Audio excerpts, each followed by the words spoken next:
Assalamualaikum warahmatullahi wabarakatuh. Halo teman-teman, bagaimana kabarnya? Insya Allah baik ya.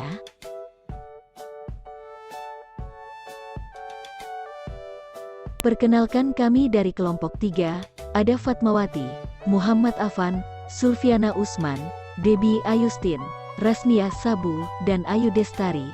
Di video kali ini kami akan membahas materi tentang depresiasi dan penurunan nilai.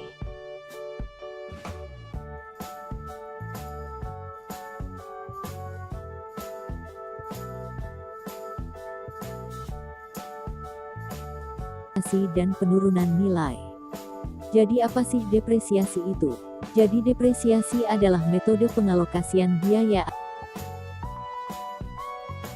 aset tetap untuk menyusutan nilai aset secara sistematis selama periode manfaat dari aset tersebut.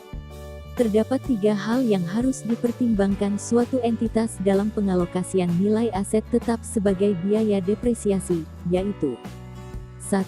Nilai biaya aset yang didepresiasikan, derisiable asset. 2. Taksiran masa manfaat aset tetap. 3.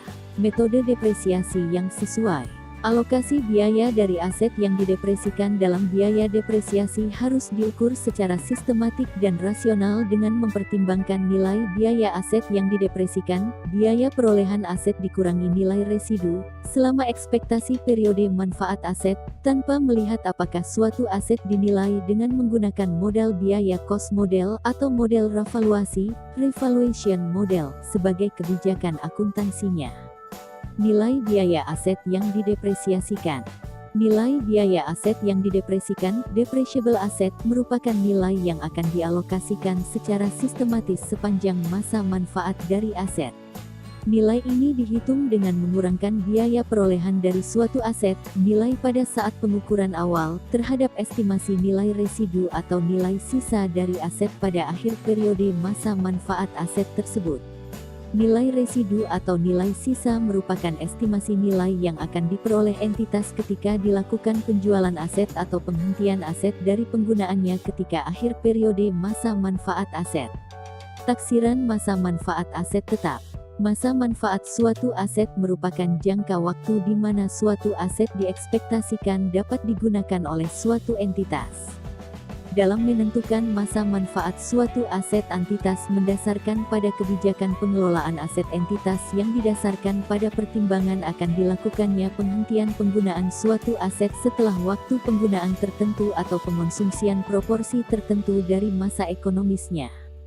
Seperti halnya estimasi nilai residu, estimasi masa manfaat juga mensyaratkan suatu entitas untuk mereview masa manfaat setiap aset tetap minimum setiap akhir tahun buku, dan apabila ternyata hasilnya review berbeda dengan estimasi sebelumnya, maka perbedaan tersebut harus diperlakukan menurut PSAK 25 sebagai perubahan estimasi, diterapkan secara prospektif. Metode depresiasi. Metode depresiasi menentukan cara dalam mengalokasikan penyusutan nilai aset secara sistematis selama periode masa manfaat aset. Metode yang dipilih oleh suatu entitas harus mencerminkan ekspektasi pola penggunaan aset. 3 metode depresiasi yang umum digunakan oleh entitas adalah sebagai berikut.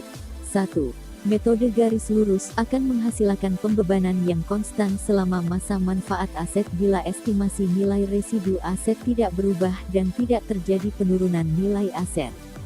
2. Metode pembebanan menurun akan menghasilkan pembebanan yang semakin menurun selama masa manfaat aset. 3.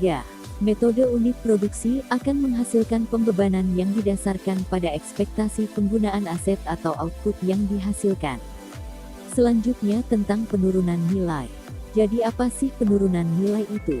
Penurunan nilai dari aset merupakan suatu kondisi di mana nilai tercatat dari aset, carrying amount, melebihi jumlah terpulihkan, recoverable amount. Indikasi penurunan nilai. PSAK 48, Revisi 2009, penurunan nilai aset menyatakan bahwa pada setiap akhir periode pelaporan, suatu